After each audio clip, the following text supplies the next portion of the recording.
के अंदर एक और मंसूबा जू बाइसिकल का भी था, तो आपने कुछ सोचा है कि फिर उसका क्या बना? तो हुआ यूँ था कि जू बाइसिकल के नाम से 32 शेयरिंग स्टेशंस की मंजूरी हुई थी, जिनमें पेशावर का पहला बाइसिकल शेयरिंग स्टेशन मुकम्मल हो चुका है, जो कि इस्लामिया कॉलेज के मरकज़ी गेट के पास है। मज़े की बात यह है कि इस स्टेशन से कोई भी साइकिल लेकर आप पेशावर में उन तमाम इलाकों तक सफ़र कर सकते हैं जहां ये स्टेशंस बने हुए हैं। लेकिन इसकी इफ्तिताह कब है वो तो BRT की तरह नामालूम ही है।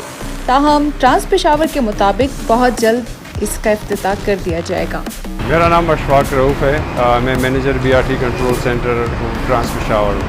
आप जब बस से उतरते हैं और आपकी मंजिल थोड़ी दूर होती है तो आप जू बाइसिकल स्टेशन पे आके आप जू बाइसिकल निकाल सकते हैं। इसके अलावा ये साइकिल आप कहीं भी ले जा सकते हैं शहर के अंदर। आपके पास स्मार्ट कार्ड होना चाहिए जिसमें पहले से पैसे होने चाहिए। पैसे डालने के लिए आपको जू स्टेशन जाना होगा या यहाँ पे कियोस्क लगे हुए हैं जू बाइसिकल स्टेशन में, वहाँ से कार्ड में पैसे डाले जा सकते हैं। उसके बाद आपने कार्ड यहाँ पे डॉक के ऊपर रखना है।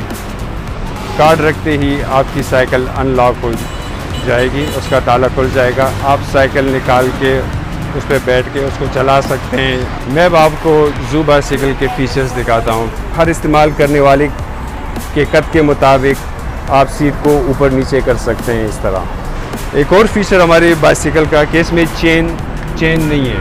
इसका बेल जो है जी यूज़र के लिए यहाँ पे। इसके टायर्स जो हैं ये सॉलिड टायर हैं। ये इसके अंदर एयर या ट्यूब कुछ भी नहीं है। और ख़वातीन भी इस साइकिल पे बैठ सकती है, क्योंकि ये वाली जगह जो है ये हमने जेंडर फ्रेंडली बनाई हुई है ताकि वो आसानी से इस पर बैठ सके।